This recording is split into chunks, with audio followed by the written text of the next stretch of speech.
1% of dudes rapping, they ain't nice as me. 98% ain't live the same type of life as me. The judge gave me life and then they sent me where the life is be. That level 4 with depth and vice, the type of stuff they like to see. Two choices, fight or flee. I refuse to die a chump. I never been a mark, but damn, it's scary when that riot jump. I seen dudes cry, get pumped, and some sexually brutalized. Knew a dude who lost his life and he was only doing 5 year-long racial fights when homie all you do is ride. Lonely days and nights up in a hole causing suicide. From the moment you arrive, you see the Mexican mafia, AB skinheads with big giant swastikas, pro-black philosophers, the BGF, the Kumi, and Muslims who will murk you from the nation to the Sunni. That MS was loony, quick to ride up on they rival. Even Christians went to church, hide knives up in a Bible. Political and tribal, the Crips and Damus, the Long Beach, the Hubs and the Dubs and the Grooves, the IE, the Bakersfield, the Dago Pyrus. Say what's cracking, YouTube? It's your boy 16 to life, and I'm back like I'm on a pro violation. Yard down. For those of y'all that's new to my page, in 1994, I got arrested. I was eventually sentenced to 16 years plus life, and I served 24 years straight in the California prison system. Yeah, that's me gassing on that intro. And if you want to get that song, tap in with me. It's available on a 10-song EP. Hit me up, man, at 16DALIFEMUSIC@gmail.com. That's 16 to life music @gmail.com, man. You can get that on a digital download, Cashapp, PayPal, or Zelle me $20, and I'm gonna get it to you ASAP, man. Now let's hop right up into this video, man. So I'm gonna be talking about another one of the more infamous gang members that I ran across, and this dude right here, I definitely would say not necessarily him per se, but just his circumstances surrounding why he came to prison has to be especially back in those times, you know. He called his case in 1985. It has to be, I would say, in my opinion, top 5, probably even top 3 gang circumstances that happened, you know, at that time especially.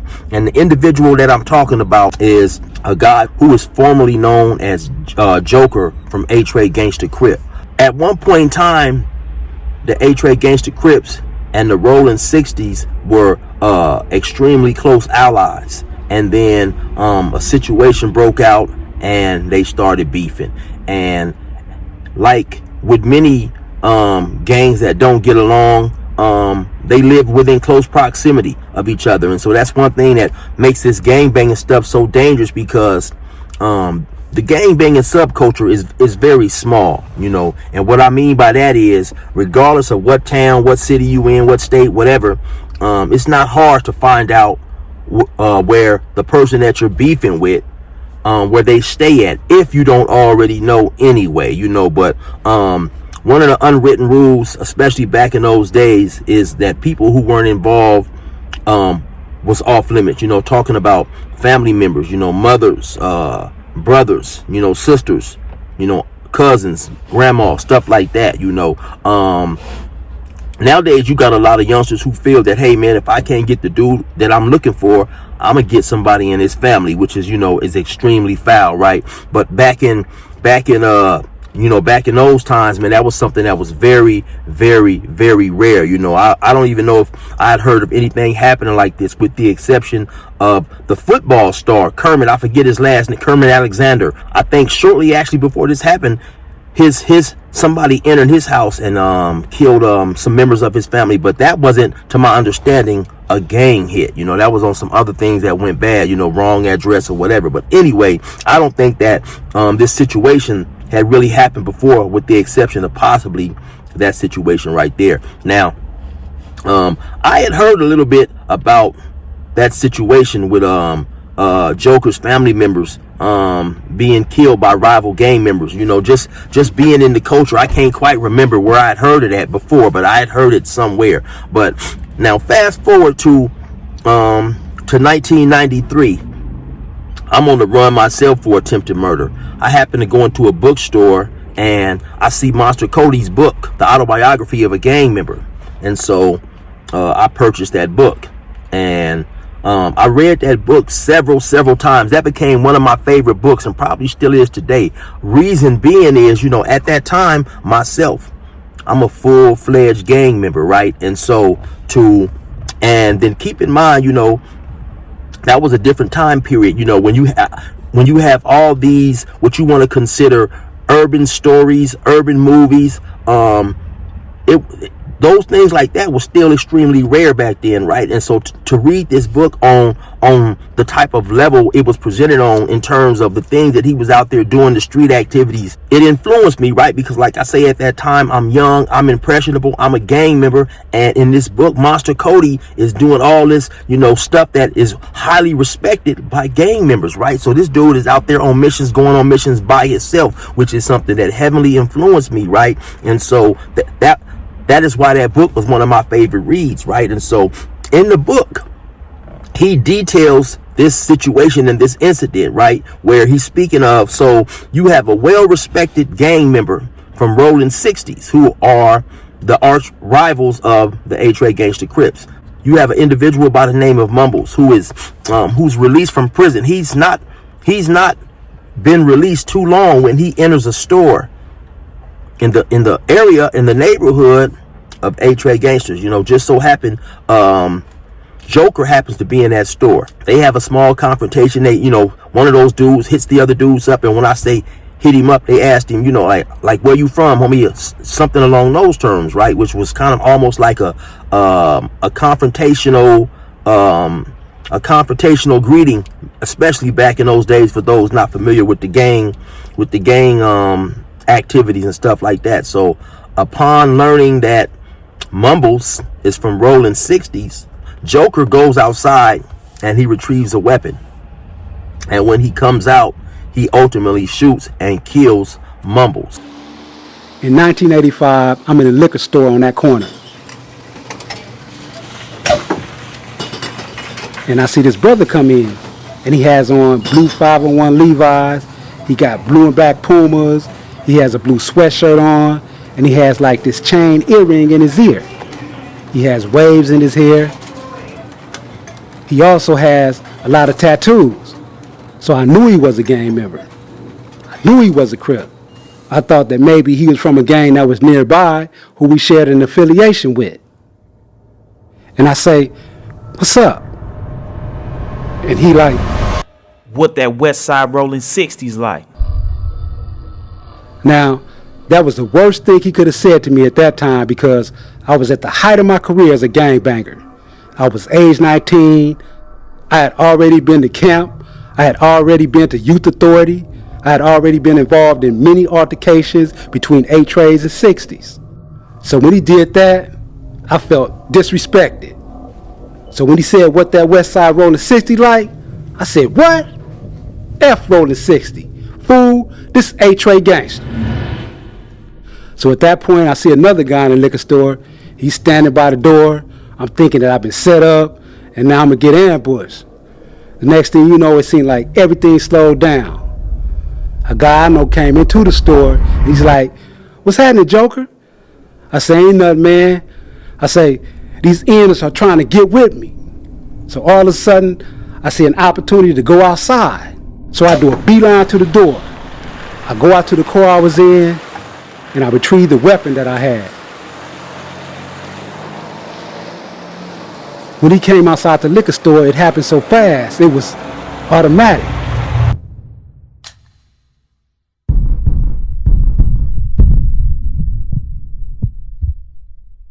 I didn't really think about it. I shot him. I shot him 5 times. His eyes. I remember his eyes. His eyes were really big. His eyes were really wide open. I seen terror in his eyes. I saw fear on his face. The person I shot outside the liquor store was Stanford Bursey, and he died for no reason. He died basically over words. After the shooting, I ran across this busy street, and I ran around this corner, and I heard 2 little girls screaming, "Joker did it! Joker did it!" So then, he said he gets up out of there, and when he leaves, you got a couple people screaming and hollering, Joker did it. And he actually gave an interview on this situation when he was incarcerated in San Quentin. They had a podcast up there called Ear Hustle. And so I'll probably be adding a few excerpts from that, audio excerpts from, actually you'll hear him himself talking about that situation, right? And so so he goes, he leaves and goes where he goes, and maybe about 3 or 4 days later, while he's chilling, and he described that the day after this murder of Mumbles, when he killed Mumbles, in his hood was pretty much like, it was like a ghost town. Nobody was out there on the street, and it had a lot to do with, of course, Mumbles being a well-loved member from Rolling 60s, and of course, people expected there was going to be retaliation. So of course, word hit the streets, and everybody's pretty much making sure they're not in a vulnerable position whenever this get back does happen, right? And so Joker goes on to say that he's at a house chilling, right? And he gets a call from somebody that he knew, maybe one of his homeboys or whatever. And during that call, the dude explains to him that somebody has just killed your mother and your younger brother. I believe his brother David was either 15 or 16, somewhere around there. The next day after I murdered Stanford Bursey, it was like a ghost town in my neighborhood. And I'm telling myself that I need to get off the streets, because they may be a form of retaliation. The murder I committed occurred on September the 7th, 1985.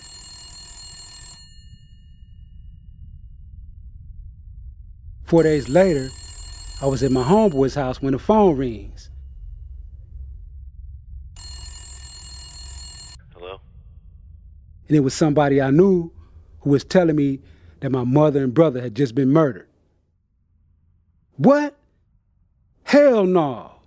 I knew right away that it was retaliation for me killing Stanford Bursey. I attempted to call my home. No one answered. Damn, I just started crying. It was unbelievable. I kept thinking in my mind, I hope it's not true. I hope it's not true. Please don't let it be true. Please don't let it be true. But in my heart, I knew that it was true. It was the most devastating moment in my life. Joker himself in 85 was 19 years old. Joker said, while he's hoping this isn't true, he immediately knows that this is in retaliation for what he has done, right? And so, come to find out, yes, that someone that went over there, knocked on the door, and shot his brother and shot his mother. This was extremely, extremely huge news back then. I seen where the mayor, Tom Bradley, at the time had proposed a $25,000 reward, leading to the information of those who had went to his house and killed his family members. Shortly thereafter, Joker was also arrested for his murder on Mumbles. And like I said, this is something that was extremely shocking back in those times, and it is a incident that Monster Cody had detailed in his book. And so, like I said, I read that book several times. When I was on the street, I used to do a lot of reading. Actually, I had a library of a lot of books, maybe 50, 60 books. And I'll never forget, I was out in Montana hustling, selling dope, doing my thing, and my house got raided.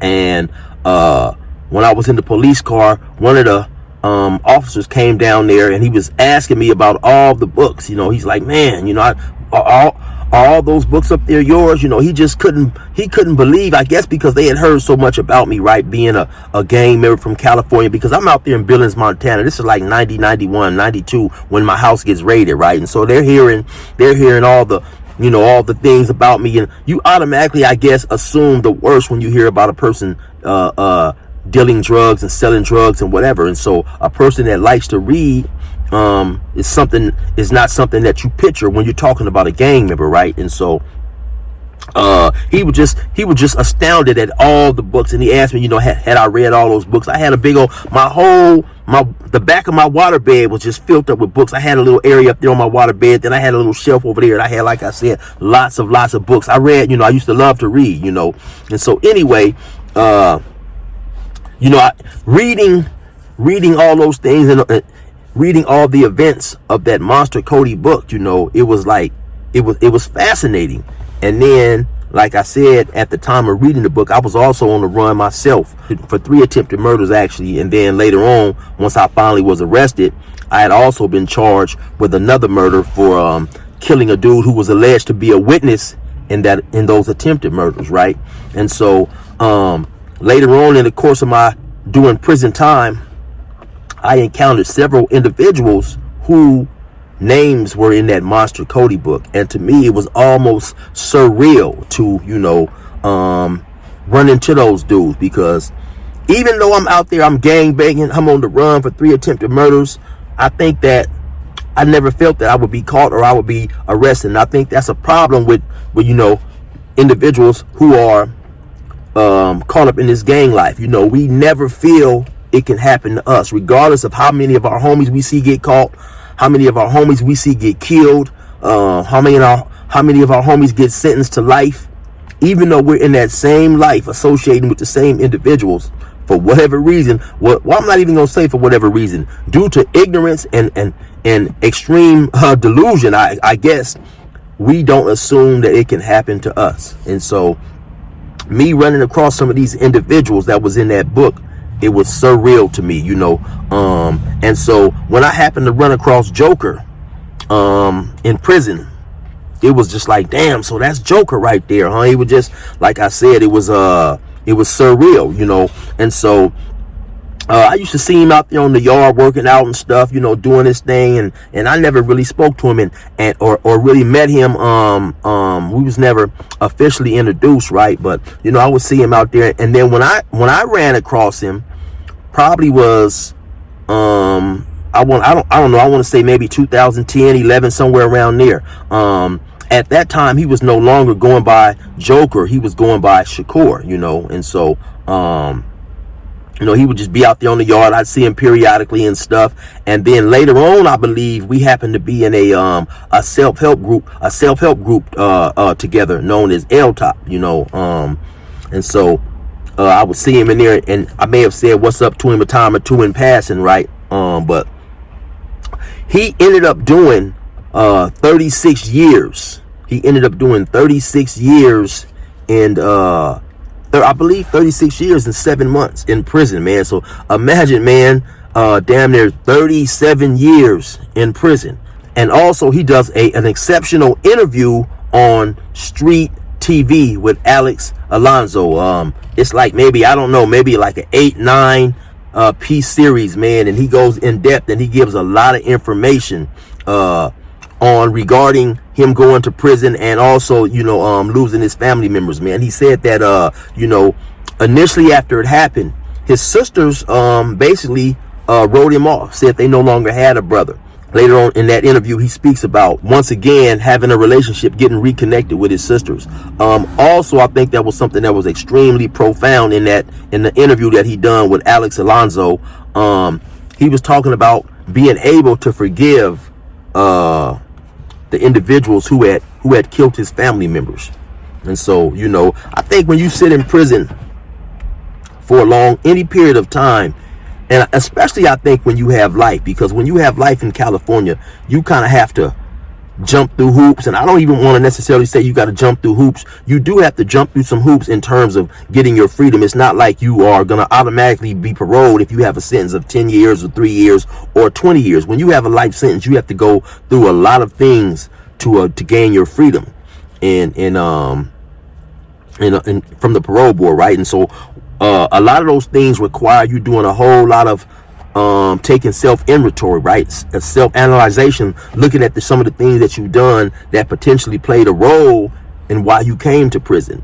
And so if you happen to do that sincerely, you see a lot of errors in the choices that you made, right? And you see a lot of negative thinking errors. And so one of the things that Joker said, that he said that if he wants people to forgive him, he had to learn how to forgive others.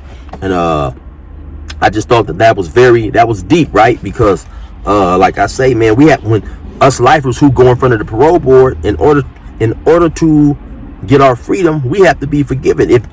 If by no one else, at least we have to be forgiven by members of the parole board, right? For them to feel, okay, this dude has changed his life and he no longer poses a concerning threat, and we can release him, So yeah, that was something that I just thought that was extremely important. But like I said, in terms of sheer shockingness and in terms of, just well-known cases in the gang world, I definitely think that Joker's case, his situation, had to be top 3, if not, top 1, because going to someone's house back at a time like that, being willing to take the lives of their mother and his 16-year-old brother was just something that was unheard of, right? Because like I said, once again, those was unwritten rules. And then also, there was things back then that was called a pass. If you happen to see one of your enemies out with someone who you knew not to be a gang member, you wasn't supposed to trip on that dude, transgress on him, confront him or whatever, press up on him. You would just, basically see him, and it's like almost you didn't see him, okay, I catch up with old boy later. But like I said, in this day and age, these youngsters definitely do not live by those codes. And so it's a whole different way of thinking. So unless you happen to be from that era, you may not even understand the depth of a situation like that, where he had his mother and brother killed due to his street activities. Of course, he felt a lot of fault for family members losing their lives. But like I said, once again, he gives an extensive and in-depth interview to Street TV. And so go check that out, man. It's a very, very, very, very deep interview, just to say the least, right? But anyway, man, y'all already know who it is. It's your boy 16 to Life. Resume normal program. Out in court today, banging his head on a table after a judge sentenced him to life in prison. The shooting triggered the university to boost security in and around campus, KTLA's Jim Nash live.